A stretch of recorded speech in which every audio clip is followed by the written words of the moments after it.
So if I scroll down on my screen here, what you can see is over 10,109 US dollars. And that's the amount of money I've made.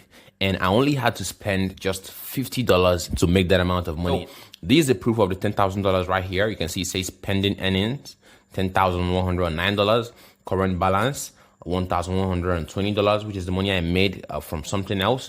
Then total withdrawn from this website has been over 17,678 US dollars. And I'm going to show you guys how much I spent to make this particular $10,000 right here. And if I actually go into my Google Ads dashboard, you can see that right here it says campaign budget $28. So I spent $28 right here inside Google Ads, and I spent $22 on another website. So if you actually go ahead and do $22 added to $28, that's going to equals $50. And that's the amount of money I actually spent